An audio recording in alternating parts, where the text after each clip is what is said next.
No one in the stadium sees him arrive. Suddenly the stage explodes in light. And there he is. Nobody moves like that. Nobody has ever spoken like that with a microphone in hand. All of humanity, regardless of language or border, recognizes that hip rotation, that voice pulled up from the soul, that silhouette cut against the spotlight. And then, in a matter of seconds, inside that same body that just made 80,000 people forget who they are, there is a man who has spent decades unable to sleep without someone administering a surgical anesthetic through a vein. There is a man who's been spending $55,000 a day beyond what he earns. There is a man who is still searching for the childhood that was stolen from him at age 4, and that bears the name of Peter Pan, carved into 120 acres of California. This video is about that man, not about the myth, about the man. On the occasion of the release of the film, Michael, directed by Antoine Fuqua and starring the artist's nephew, Jaafar Jackson, opening worldwide on April 24, 2026, the story of Michael Jackson is once again at the center of the conversation. A film that cost more than $155 million, and that, as Jackson's own daughter Paris revealed, was so edited and legally adjusted that the original script she read was described by her as too sanitized. There are things in Michael Jackson's story that no film produced with the cooperation of his estate can tell completely. And those things are exactly what this video is going to tell. Nothing speculative. Only the facts. Only the documented reality of the most extraordinary and most painful life the 20th century produced in the world of entertainment. Michael Joseph Jackson was born on August 29, 1958, in Gary, Indiana. Gary was, in the 1950s, an industrial city in the American Steel Belt. Factories, smoke, shift workers, large families and small houses. Michael's father, Joseph Walter Jackson, worked as a crane operator at U.S. Steel. His mother, Catherine, cared for the family and played piano. Joseph had harbored in his youth the dream of being a professional musician, forming a rhythm and blues group called the Falcons with his brother Luther. That dream never came true. And Joseph Jackson, with the determination of someone who cannot tolerate his own ambitions dying without bearing fruit, decided that his children would fulfill them. In the 2-bedroom house at 2300 Jackson Street in Gary, 11 people lived: Joseph, Catherine, and their 9 children: Rebby, Jackie, Tito, Jermaine, Latoya, Marlon, Michael, Randy, and Janet. It was the kind of domestic density that either produces extreme solidarity or extreme trauma, or both at the same time. In the Jackson home, it produced both. The family were Jehovah's Witnesses, which meant no Christmas was celebrated, no birthdays were celebrated, no Christmas tree appeared in December, while the neighbors' houses glowed with colored lights. Michael would recall this decades later, in words that left no room for ambiguity. There was no Christmas, there were no birthdays, it was not a normal childhood, nor were there normal childhood pleasures. Those things were traded for hard work, struggle, and pain. Joseph Jackson was a father that the Guinness World Records of child psychology could describe as an experiment without a control group. The father who achieves extraordinary results through methods that no expert in child development would recommend. Sitting in a chair with a belt in his hand while his children rehearsed, hitting the ones who made mistakes, calling Michael Big Nose when the boy was 9, 10, 11 years old, planting the seed of an obsession with his physical appearance that would define the following 40 years of his life.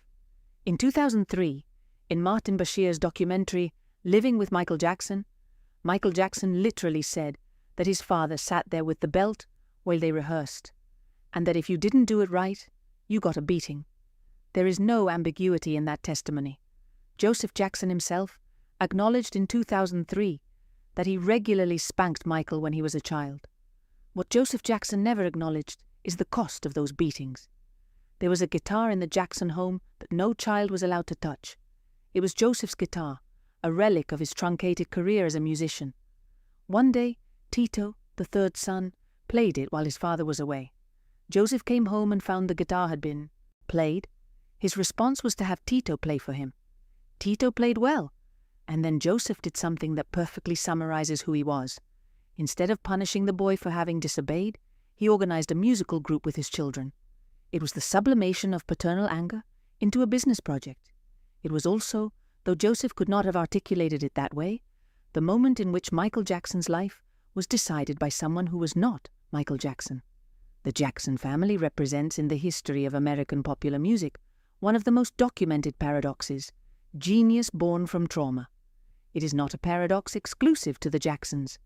The history of art and entertainment is full of extraordinary creators whose talent seems to feed on a suffering that no conventional learning theory can fully explain.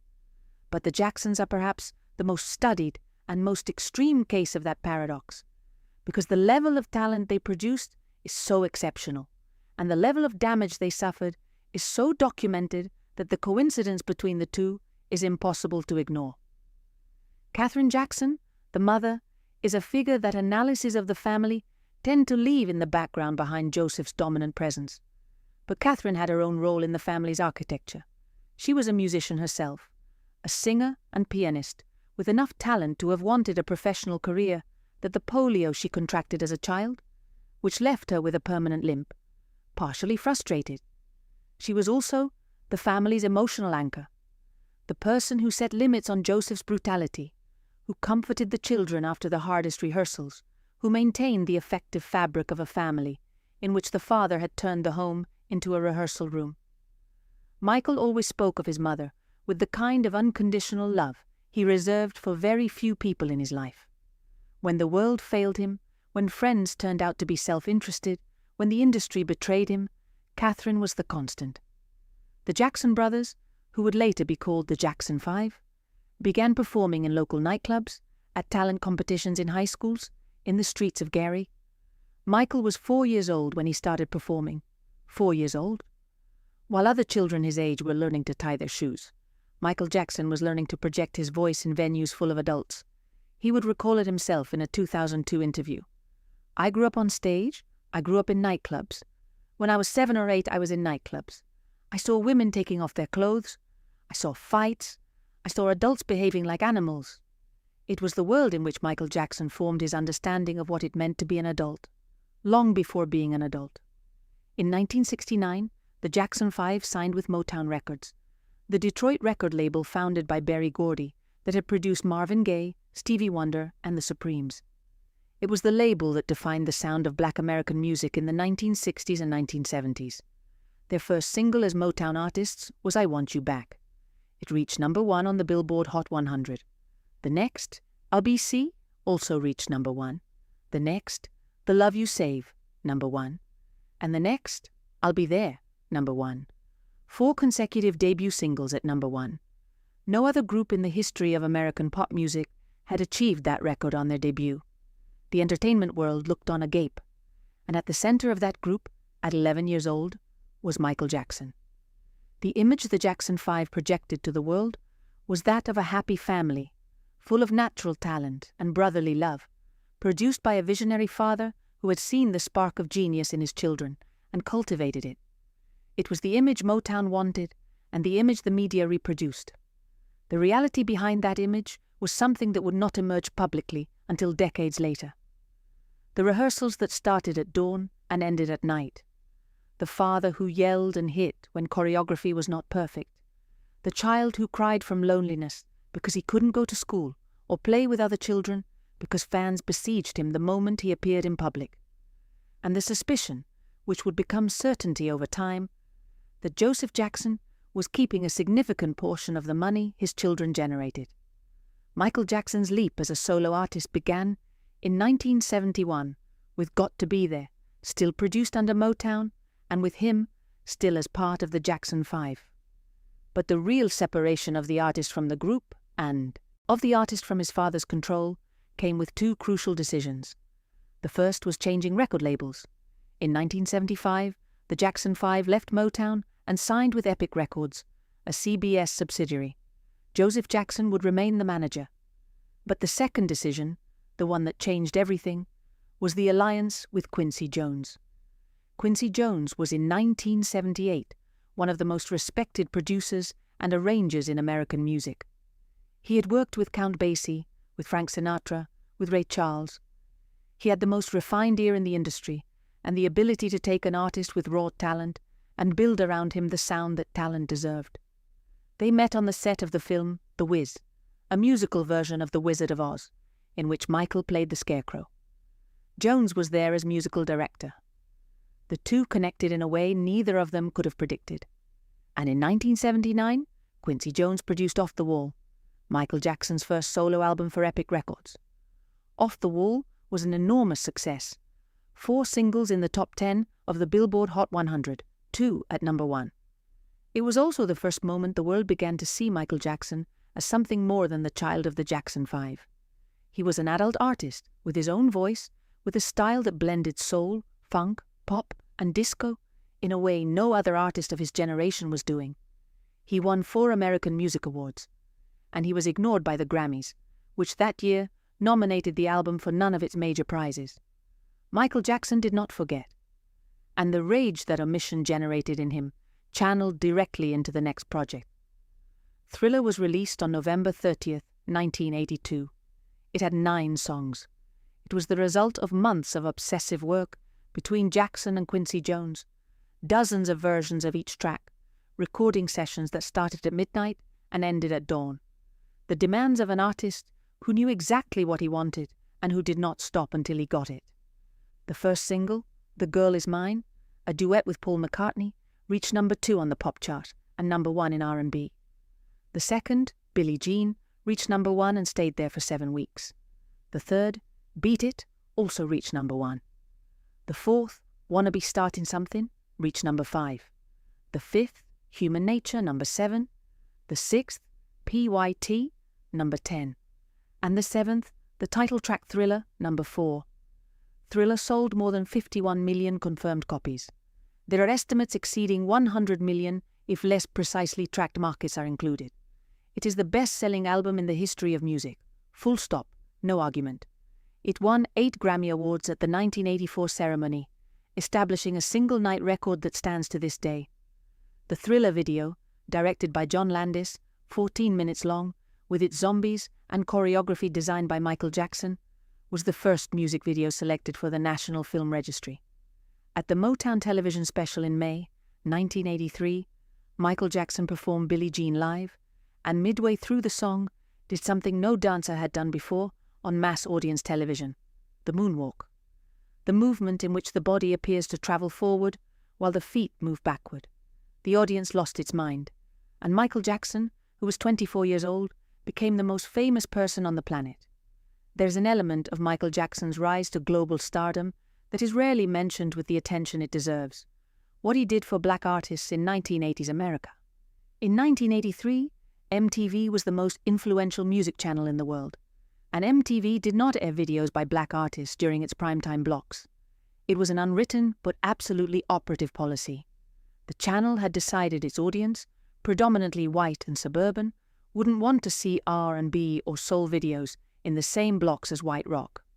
CBS Records, Jackson's label, threatened to pull all its artists from the channel if they did not air Billie Jean. MTV backed down. They aired the video, and the audience responded in a way that changed the channel's policy forever. Michael Jackson was not just the best-selling artist of his era. He was also the artist who opened American music television to black artists at a moment when that door was closed. On January 27, 1984, during the filming of a Pepsi commercial, the pyrotechnicians responsible for the stage fire display activated the devices too early.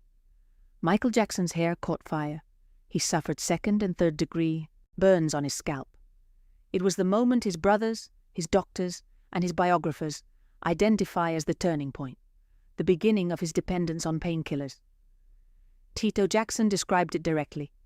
He was taking medication for the pain from the burns, and he obviously developed some kind of addiction. It was the chain of cause and effect that would define the next 25 years of his life. Physical pain requiring medication, medication creating dependency, dependency requiring more medication, and a cycle that no doctor in his environment knew how or wanted to break. The change in Michael Jackson's physical appearance is one of the elements of his story that generates the most debate and the most misunderstanding. His skin which in his childhood and adolescence was dark brown in tone, began to become progressively lighter from the mid-1980s onward. For years, the world interpreted this as a deliberate attempt to look white, as a rejection of his racial heritage, as a sign of the same psychological traumas that Joe Jackson had planted in him with words about his nose. In 1993, in the interview he gave to Oprah Winfrey, Michael Jackson said publicly for the first time that he had vitiligo, an autoimmune disease in which the immune system attacks melanocytes, the cells that produce skin pigment, producing irregular patches of depigmentation that spread unevenly. His dermatologist Arnold Klein confirmed he had observed the vitiligo in 1983. The autopsy conducted after his death confirmed the diagnosis: 5 areas with focal depigmentation. Michael Jackson's skin changed color because he had a disease, not because he chose to have one. The process of creating Thriller is one of the most extraordinary stories in 20th century music production and deserves more space than it typically receives in analyses that focus on sales figures. Jackson and Quincy Jones worked for months with a team of composers and arrangers that included Rod Temperton, the English keyboardist from the band Heatwave, who wrote the Thriller track and whom Jackson described as a genius. The dynamic between Jackson and Quincy Jones was that of two perfectionists who challenged each other. Jones pushed Jackson out of his stylistic comfort zone. Jackson pushed Jones to achieve sounds that the technology of the era had not yet produced. The result was an album that sounds simultaneously like music of its time and like music from no specific time, which is the mark of great records. Beat It is the clearest example of that limitless ambition. Jackson wanted a rock song that could be played on black music radio and white rock radio at the same time. Quincy Jones called Eddie Van Halen, the guitarist of Van Halen, who in 1982 was probably the most celebrated rock guitarist in the world. Van Halen recorded his guitar solo for free in 2 hours because he found the project interesting. The result was the first song by a black artist to play massively on white American rock radio stations since Jimi Hendrix. It was the demonstration that music has no color if it is good enough. A declaration that in racially segregated 1980s, America carried political weight that Jackson himself was fully conscious of. Bad, the album following Thriller, came out in 1987. It was the most ambitious project Jackson had attempted, the attempt to surpass Thriller, which was impossible to surpass.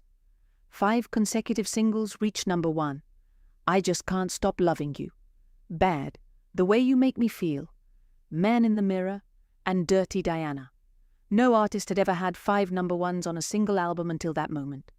The Bad Tour, which ran from 1987 to 1989, gathered more than 4.5 million people across 123 concerts in 15 countries.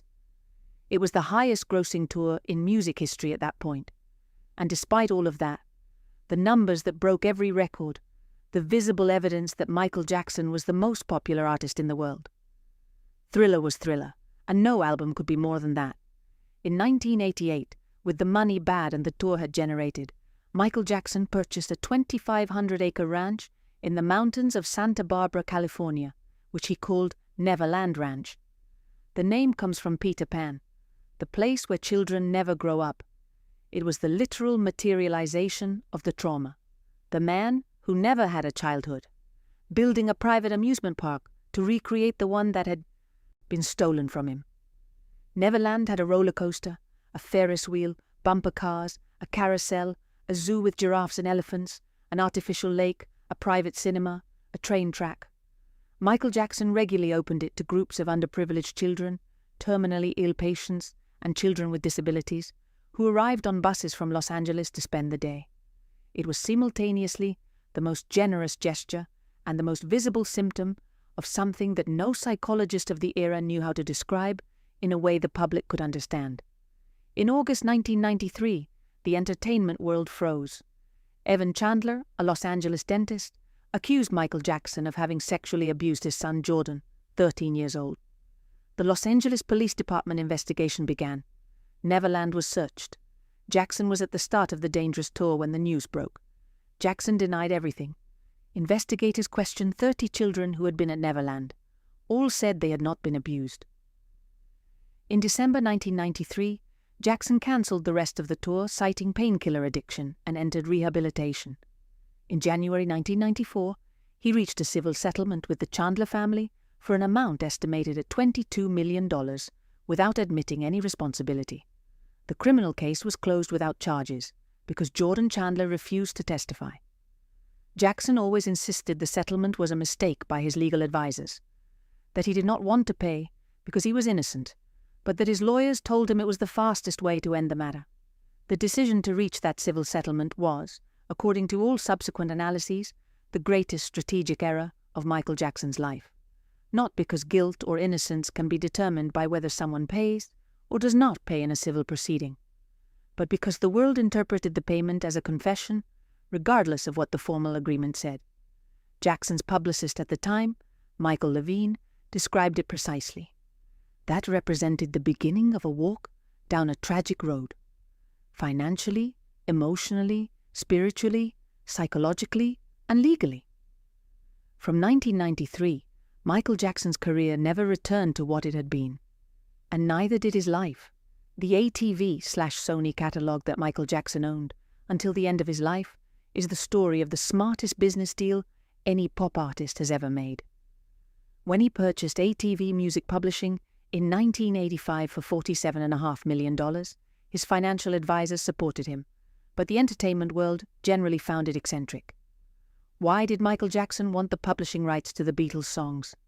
The Beatles' songs had already generated billions. They were the most valuable asset in the history of popular music. The answer was that Jackson had understood something that most artists of his generation had not, that in the music industry, whoever controls the publishing rights controls the money those songs generate every time they are heard, on radio, on television, in films, in commercials, on streaming services. The Beatles had lost control of their own songs in a transaction Paul McCartney always regretted. Jackson used that history to avoid making the same mistake with his own songs, and in the process acquired the Beatles as well. The relationship between Michael Jackson and Paul McCartney is one of the most revealing chapters about Jackson's character as a businessman. The two had recorded Say, Say, Say together in 1983. McCartney had explained to Jackson in informal conversations his frustration at not owning the rights to his own songs and the extraordinary value of music publishing catalogs. Jackson listened, learned, and acted. When ATV Music went on sale, he outbid McCartney. McCartney, one of the wealthiest men in the entertainment world, could not match Jackson's offer. His reaction was a mixture of disbelief and bitterness. An artist he had taught the lesson about publishing rights had used that lesson to buy his own songs out from under him. The friendship never fully survived that transaction. Michael Jackson's debt is one of the most extraordinary financial stories in American entertainment. In his best years, between Off the Wall and Bad, Jackson was earning between $50 and $100 million annually. He was one of the wealthiest people in the entertainment world. And at the same time, according to documents from the prosecutor who accessed his financial records during the 2005 trial, he was spending $55,000 a day beyond his income. A forensic accountant hired by the prosecution described his accounting records with a phrase that perfectly summarizes the state of his finances. It was the biggest financial disaster I have ever seen in an individual. Neverland cost $5 million a year just in maintenance. His rate of spending between 1999 and 2001 was $35 million annually, and his royalty income had fallen dramatically since the peaks of Thriller and Bad. When he died in 2009, Michael Jackson had approximately $500 million in debt. In November 2003, Santa Barbara police searched Neverland again. Jackson was arrested and released on $3 million bail. The charges were serious: 7 counts of child sexual abuse, 4 counts of administering an intoxicating agent to a minor for the purpose of abuse, 1 count of attempted sexual abuse, and conspiracy charges. The alleged minor was Gavin Arvizo, 13 years old, whom Jackson had met through a documentary. The trial began in January 2005 in Santa Maria, California, before Judge Rodney Melville. It lasted 5 months. Jackson arrived at court each day in elaborate outfits, sometimes in pajamas, sometimes in elaborate hats. The entire world was watching. On June 13, 2005, the jury delivered its verdict, not guilty, on all counts, 14 charges, 14 not guilty verdicts. Jackson left the courthouse to the jubilation of his fans, and he left. He never returned to Neverland. He said the ranch had been violated, that it was no longer his home. He lived for months in Bahrain, then in Ireland, drifting between locations with the feeling of someone who has nowhere to be. Michael Jackson's relationship with sleep and with chronic pain is the least visible and most decisive chapter of the final years of his life. The burns from the Pepsi shoot in 1984 had initiated his dependence on painkillers. The stress of the 1990s, the trials, the debts, the constant pressure had multiplied his need for medication. By 2009, according to the testimony of physician Conrad Murray during the criminal proceedings that followed his death, Jackson was unable to sleep without being administered propofol, a surgical anesthetic that under normal conditions is only used in operating rooms with appropriate monitoring and resuscitation equipment. Murray administered intravenous propofol every night in Jackson's Los Angeles bedroom. He called the sedative milk because propofol is white in color. It was the only way Jackson could find to sleep. Murray had administered propofol to him virtually every day for more than 2 months. In the spring of 2009, Michael Jackson announced a series of 50 concerts at the O2 Arena in London that he called This Is It. It was the return, the comeback. The greatest artist in the world, returning after years of absence with the most ambitious show anyone had prepared. Tickets sold out in hours. There was global anticipation. And in the rehearsals, documented by cameras the concert director had placed to record the preparation, a physically fragile but artistically brilliant Michael Jackson was visible. Perfect in his movement, perfect in his voice when he concentrated, perfectly himself on stage. He was also, according to everyone who was there, a man who was clearly not well off stage. On June 25th, 2009, at 12:21 in the morning according to hospital records, Michael Jackson was declared dead. He was 50 years old. The official cause determined by the coroner was homicide. Acute propofol intoxication, administered by another person in a non-hospital environment without the necessary medical protocols. Conrad Murray, his personal physician, was arrested, tried and convicted in November 2011 of involuntary manslaughter. He was sentenced to 4 years in prison, of which he served 2. At the time of his death, Jackson weighed 55 kilograms. His arms, shoulders, and hips bore the marks of the injections of the preceding months. His feet, which had executed the moonwalk before hundreds of millions of people, were in such deteriorated condition from chronic fungal infections and calluses that Murray had documented the podiatric treatment that allowed him to continue walking and dancing. The autopsy confirmed the vitiligo, it confirmed the scars from surgeries, and it confirmed that, apart from the pharmacological cocktail that killed him, Michael Jackson was physically in condition to live many more years. Michael Jackson's 2 wives add 2 completely different chapters to the story of his personal life. Lisa Marie Presley, daughter of Elvis Presley, married Jackson on May 26, 1994, in a private ceremony in the Dominican Republic. They had met when she was 7 years old, and Jackson was already a teenage star with the Jackson 5. The relationship they developed as adults was, according to the testimonies of both in the separate interviews they gave, genuine at some level, though also completely distorted by the magnitude of the circumstances. 2 people whose lives had been stolen by fame at too young an age, whose fathers had built their careers at the expense of their childhoods, who had spent decades being the most famous people in the world without being able to walk down a street. The marriage lasted 20 months. Lisa Marie Presley said years later that she truly loved him, but that he would not let her fully enter his world. Jackson said she had promised to help him with his medication problems and had not. Both had some measure of truth. Debbie Rowe was Jackson's second wife. A nurse and assistant to his dermatologist Arnold Klein, he met her in the medical context in which Jackson was spending increasingly more time. They married in November 1996 in Sydney, Australia, where Jackson was on tour.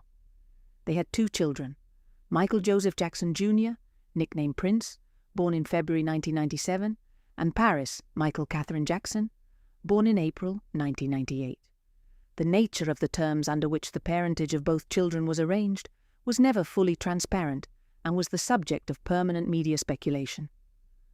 Rowe agreed to cede custody of the children to Jackson after the divorce in 1999 in exchange for financial compensation. In 2002, Jackson appeared on a hotel balcony in Berlin, holding his third child, a baby he partially covered with cloth while leaning dangerously over the railing. The images went around the world. The global response was one of alarm and disbelief. Jackson, in one of his most startling statements, said it was a mistake, but that he had wanted the baby to see the fans acclaiming him below. Michael Jackson's children, Prince, Paris, and Biggie, grew up in the most unusual circumstances imaginable, inside the most famous and most besieged world on the planet, with a father who loved them with an intensity that everyone who knew them closely confirms, but whose life was so extraordinarily abnormal that what seemed normal to Jackson was incomprehensible to any other family. The three wore masks in public, so no one could recognize them. They had given names, but Jackson also gave them nicknames. Prince was Prince, Paris was Paris, Biggie was Blanket, until he grew up and chose the name he preferred. He educated them at home for years. He took them to Neverland when the outside world proved too exhausting.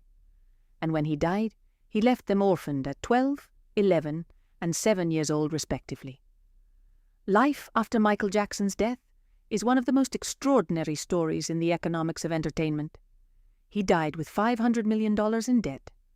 His estate executors, John Branca and John McClane, took control of the estate, and in the following years generated more than $3 billion in revenue.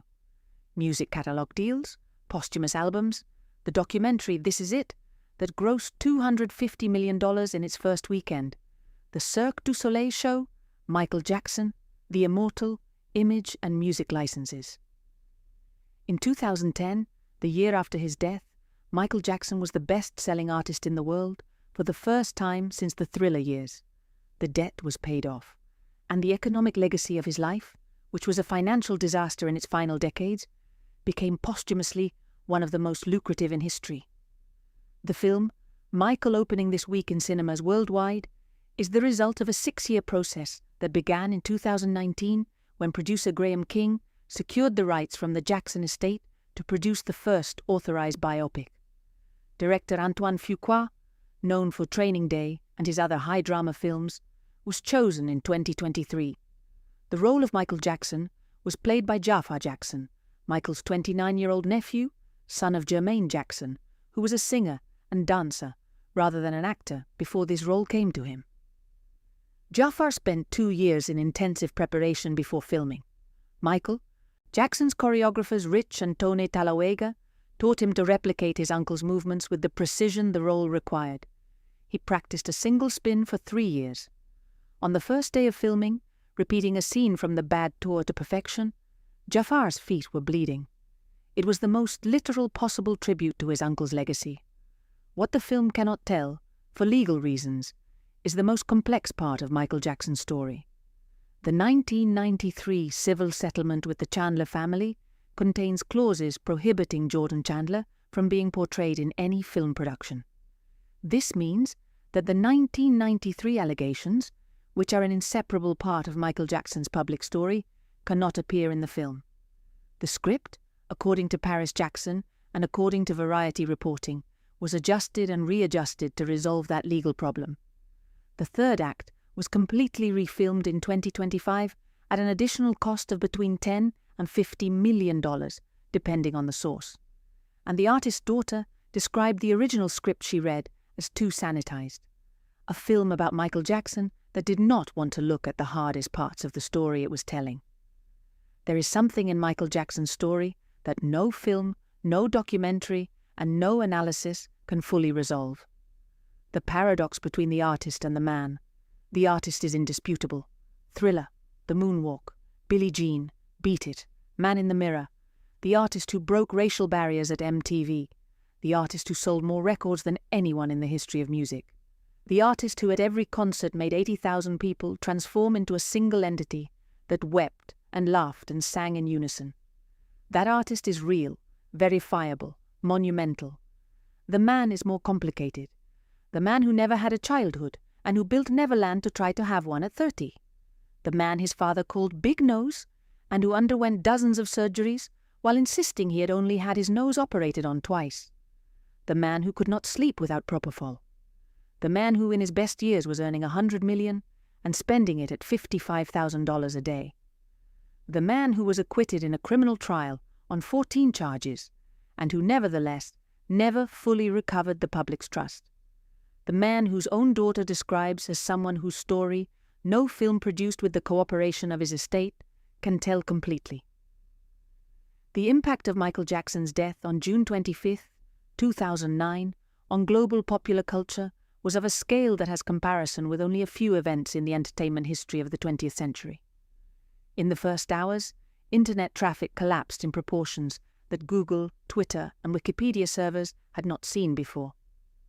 Amazon sold as many Jackson albums in the 24 hours following his death as in the previous 11 years. His catalogue rose more than 2,000% in sales in the week following his passing. On July 7, 2009, at the Staples Center in Los Angeles, a public memorial service was held, attended by 17,500 people who had obtained their tickets by lottery. An estimated 1 billion people followed the event on television and online. It was the largest audience for an event of that kind in the history of modern media. The conversation about Michael Jackson's legacy in 2026 is inevitably divided into two currents that rarely speak directly to each other. One is the conversation about the artist, Thriller, the moonwalk, the breaking of racial barriers at MTV, the influence on entire generations of artists from Justin Timberlake to Beyoncé, the voice, the dance, the ability to create spectacles that transformed audiences. The other is the conversation about the accusations. The one from 1993, which was resolved in a civil settlement, without admission of guilt and without criminal proceedings. The one from 2005, which ended in acquittal on all charges, and those that emerged posthumously with the documentary Leaving Neverland in 2019 and with the civil lawsuits that remain active in California courts. Jackson's estate denies all accusations and describes Leaving Neverland as a one-sided work designed to destroy the artist's legacy. The plaintiffs and their legal representatives describe Jackson as someone who systematically built an environment that gave him access to vulnerable children. What this script does not do, and what no responsible content creator should do, is present as established facts things that are in active litigation in the courts. What it does do, and what the publicly verifiable facts allow, is to point out that the story of Michael Jackson is exactly as complicated as the tension between those two currents suggests. That the artist and the man inhabited the same body but not always the same world. That the sales records and the Grammys and the moonwalk are real. That the destroyed childhood and the propofol dependence and the death at 50 are also real. That the criminal acquittal of 2005 is a verifiable legal fact. And that the questions Michael Jackson's story generates do not all have definitive answers available. On April 24, 2026, when the lights in cinemas around the world go down and the name of Michael Jackson appears on screen, what the audience will see is the version of his story that his estate and his family want to be seen. It will be spectacular. It will be moving.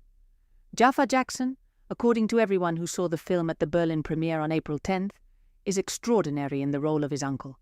The film is, in every technical sense, an achievement, but it is not the complete story. The complete story is what this video has attempted to tell.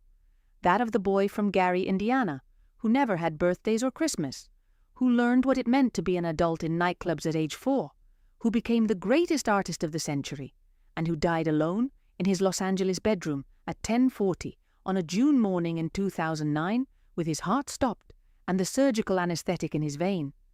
The film, Michael, that Antoine Fuqua directed with Jaafar Jackson in the lead role, was, according to all accounts of the world premiere in Berlin on April 10, 2026, a notable technical and emotional achievement. The family members who attended, among them Jackie, Jermaine, Marlon, Prince, and Busy Jackson, left the cinema with tears in their eyes. Jaafar Jackson, according to the accounts, is electrifying in the performance moments, the moonwalk, the bad tour choreography, the voice that replicates his uncle's with a fidelity that is physically unsettling. Those who were in Berlin describe moments in the film when they completely forgot they were watching Jaafar and felt they were watching Michael. It is the kind of acting achievement that Hollywood awards bodies typically reserve for the most important prizes. What is missing from the film, and what his own daughter Paris explicitly noted, is the darker dimension of her father's life. The first script Paris read, she described as too sanitized. She made corrections. They were not incorporated, and Paris chose not to attend the premiere and not to participate in any promotional effort for the film. Janet Jackson also did not attend the premiere. LaToya did not either. 3 of the people closest to Michael Jackson in his adult life chose not to be at the celebration of a film about his life. It was the most eloquent available signal that the story the film tells and the story those people lived do not completely coincide. The musical influence of Michael Jackson on the artists who came after him is one of the most easily traceable and most difficult to fully quantify elements of his legacy. Virtually every pop, R&B, or dance music artist who developed their career from the 1980s onward has somewhere in their artistic formation the imprint of what Jackson did. Justin Timberlake openly spoke for decades of Jackson as the most direct influence on his career. Beyoncé, whose career as a visual and performing artist owes so much to the concept of the music video as an art form that Jackson established with Thriller. Bruno Mars, whose performative aesthetic is a conscious distillation of the Thriller/Bad era. Korean K-pop, which as a genre owes to the choreography and the concept of total performance that Jackson defined in the 1980s, a debt that the artists themselves explicitly acknowledge. There's also a dimension of Michael Jackson's work that is rarely mentioned in analyses focused on sales and awards, his work as a composer. Jackson wrote or co-wrote most of his most important hits. Billie Jean, he wrote alone. Beat It, he wrote alone. Thriller was written by Rod Temperton, but Jackson chose it and adapted it until he made it his own. Man in the Mirror, which became one of the most cited anthems about personal responsibility, was written by Glenn Ballard and Cedar Garrett, but Jackson performed it with a conviction that turned a good song into something that transcends the category. He was a composer who understood the structure of a pop song at a level that few artists of his generation could match, and who at the same time had the intelligence to surround himself with composers who could offer him material better than what he could produce alone. Gary, Indiana, the city where everything began, has today the Jackson family's childhood home as one of its few internationally recognized landmarks. The small 2-bedroom house at 2300 Jackson Street was acquired by the family as a historic property and is regularly visited by fans from around the world who make the journey from Chicago 25 miles away. The city itself has declined dramatically since the golden years of the steel industry. The population fell from 175,000 people in the 1960s to fewer than 70,000 today. The factories that employed Joseph Jackson and thousands of other black workers in the industrial Midwest closed or cut production. Gary is today one of the most impoverished cities in Indiana. And in that city, the world forgot. The man the world cannot forget was born.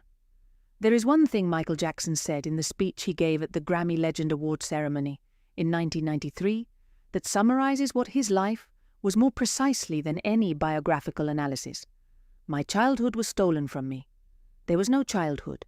It was not a normal childhood, nor were there the normal pleasures of childhood. Those things were traded for hard work, struggle, and pain, and I cannot recreate that part of my life, nor would I change it. It is the most honest statement he ever made publicly about himself, and it is also the most tragic, because it contains the complete paradox. The child who was destroyed by the process that made him the greatest artist of the century, and who, despite everything, says he would not change it. Not because the pain was good, but because the artist the pain produced was the only version of himself he knew. The moonwalk that Michael Jackson performed before 123 million viewers at the Motown television special in May 1983 is the most reproduced moment in the history of music television. Every time someone watches it, something happens in the viewer's nervous system that is difficult to explain rationally. The movement seems to violate the laws of physics. The body appears to travel in one direction while the feet move in the opposite. It is simultaneously impossible and absolutely real. And it is also, if one looks at it with the distance that history allows, the most perfect metaphor available for the life of Michael Jackson. A man whose body seemed to move in one direction, while his feet, and everything that constituted him as a human being, moved in the opposite. The film Michael opens this week in cinemas around the world. Millions of people will see it. Many of them will cry. Many will sing in their seats the songs they have known by heart for decades. And when they leave the cinema and people ask them what they thought, most will say it was moving, that Jaafar was incredible, that the music was extraordinary. What they will probably not say, because the film does not give them the tools to say it, is the most important question that Michael Jackson's story generates. How is it possible that the same world that created that extraordinary artist also built the conditions that destroyed him? The answer to that question is not in any film produced with the cooperation of his estate, but it is in the facts, all the ones this video has told. There is an image of Michael Jackson that circulates less than the moonwalk or the Grammy photos, but that for understanding who he was, proves more revealing than all of them. It is from 1984, a few weeks after the Pepsi shoot incident. Jackson is in the hospital, with his scalp bandaged, surrounded by doctors. And on his face, there is an expression that is not pain or fear, but something harder to name. The expression of someone who has understood in that moment that the world around him can hurt him, and that there is no guarantee that hurt has a limit. It is the face of the boy from Gary, Indiana, who never completely stopped existing behind the king of pop. The boy, Joe Jackson, hit with a belt when rehearsals went wrong. The boy who had no Christmas, no birthday. The boy who grew up in nightclubs at age 7. That boy was still there in 1984 and would still be there in 2009, and is probably the reason why so many people in the world feel that Michael Jackson speaks to them about something they recognize, even if they cannot explain exactly what.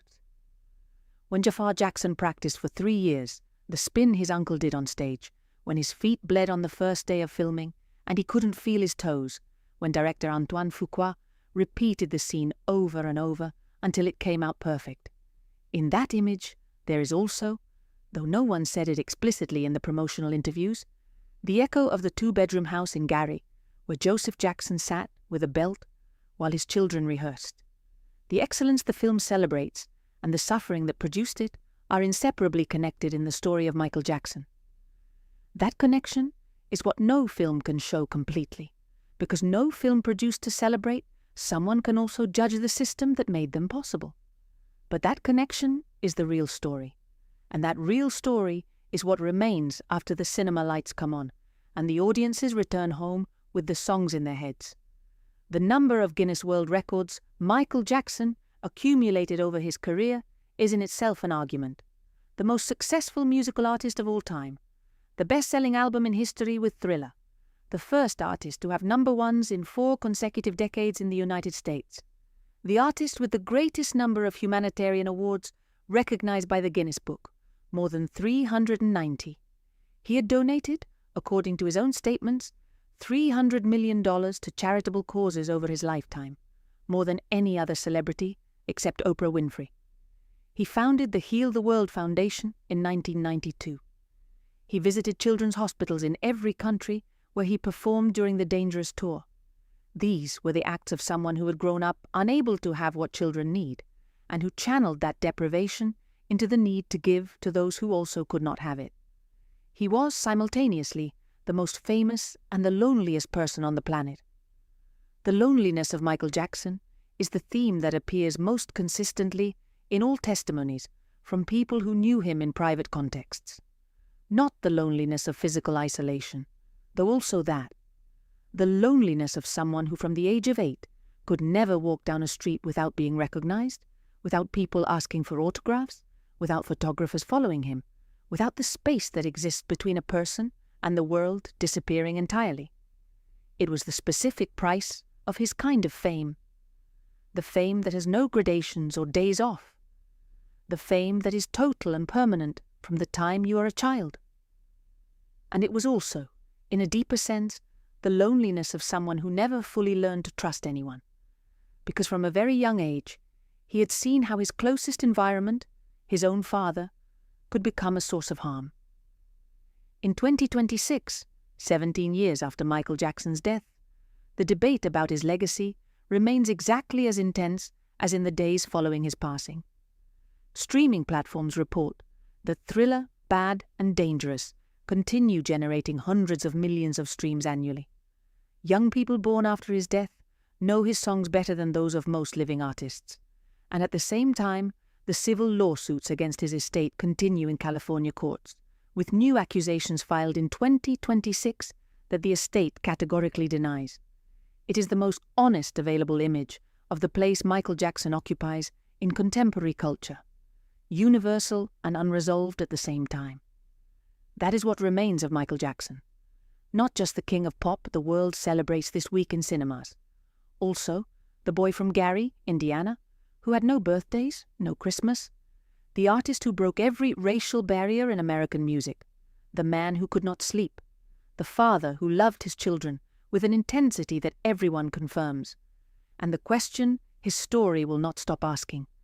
What would he have been capable of producing if the world that made him possible had not exacted the price it did? If this video has reached you, if at any moment in the past few minutes you found yourself thinking about the distance between the myth and the man, leave your thoughts in the comments. Are you going to see the film? Do you think Michael Jackson's story can be told completely in a film produced with the cooperation of his estate? The debate is open. And if you want more about the stories behind the great icons of popular culture, this channel has more chapters like this one. Subscribe.